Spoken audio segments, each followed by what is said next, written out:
Work-life balance. It's very important to consider balancing work with your life. Now, you need to ask yourself the question, are you working to live or are you living to work? And what is the why? Why are you working?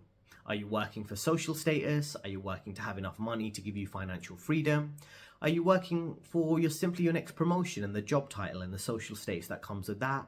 Maybe just working to achieve a higher salary, working because it provides social status in terms of the dating market. Maybe it's to buy a house in an overpriced city, to buy an expensive watch, to benefit you in a variety of other ways. But at the end of the day, you need to kind of have a balance between work and life, right? Work and life balance is very important. The materialistic, consumeristic, or financial status cycle you can get caught up in, it never ends because there's always typically someone above you on that corporate hierarchy.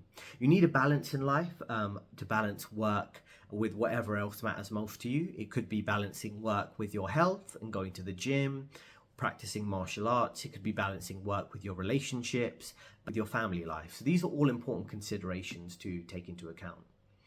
And you also need a strong foundation of your core values, because your core values, whatever you value most in life, it will guide your why, as in why are you working, and that core motivation factor will drive you to determine quite clearly what you want out of your life.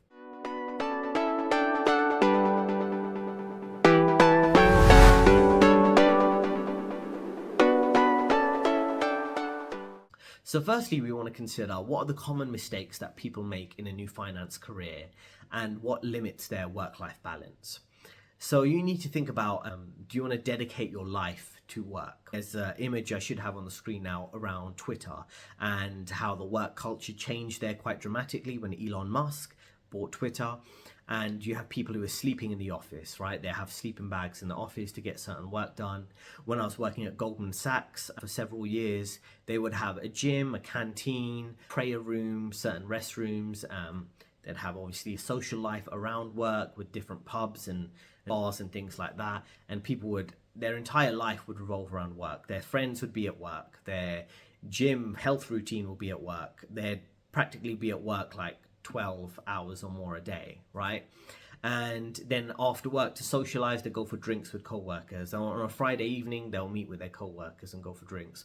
On the weekend, they might live in a similar area, like in London, for example, there are areas like West Hampstead, Hemel Hempstead, where co-workers would spend a lot of their free time because they'd live in the same area. Now, do you want that complete blur between your work life and your personal life? For me, I wouldn't. For me, there's a clear dividing line there. And you've got to be careful about, co-workers are not your friends. I'm sure you've heard that phrase. You have to be careful what elements of your personal life you're sharing with them. You might have different views. And then if you're not a liberal, feminist, completely woke person, you express a different view, maybe meeting a co-worker for drinks outside of work. They mention it in the office and all of a sudden it becomes a big political debate at work and you're not having the politically correct opinion. So that can pose an issue. So I think it's good to avoid those mistakes by, having some work-life balance. Of course, you go to work. When you're outside of work, you can socialize with co-workers or other people and just be careful what information you do share. I would advise that, if you're going to the gym, don't go to the work gym if you can. Avoid it. Pick your own gym, even if it's nearby work. So you have a bit of distance, a bit of mental kind of gap between going to work and going to the gym. You're not just simply living your life in that one office block building. And then also it's important to think about what really matters to you. What type of people matter to you? Do your co-workers really matter that much to you? Or maybe it's a relationship that you have outside of work, family and things like that. And spend time with people you actually want to spend your life with rather than just simply having your entire life revolve around working in the finance industry and the people you work with. And then also you need to consider the interests, because one thing I realized working at other top American investment banks is that there's a lot of conformity, and you can say with any in-group, any tribal group, there's always going to be a level of conformity. So in the finance industry, their idea of fun is going on a ski trip and everyone has to talk about skiing and how they love skiing and it's their favorite hobby. For me, I don't like skiing. I don't like being in cold environments, but there's almost this weird fake pressure to pretend you have an interest in what other people have an interest in. And also, I think it's important to maintain your dignity. You don't always want to be in a position where you have to put on a mask and play a character. and you also have to like fit in with a certain, let's just say, demographic or worldview you don't necessarily agree with. And as I say, you got to be careful of manipulation if you're being forced to kind of maybe go out for work drinks when you don't want to, spending more time with co-workers than you really intend to. So just bear those type of things in mind and maintain a healthy distance. So as I mentioned, now if you have a strong foundation of your core values, this will serve as a guide in your life, not just at work, but outside of work. How are you spending your time and your energy? And for example, my core value that guides me, it's not fitting in with mainstream society. It's not pursuing social status for the sake of it, or money for the sake of it. It's really freedom. I work, so I have the freedom to do what I want to do. That could be going for a hike, maybe buying some land, growing some of my own food, things like that.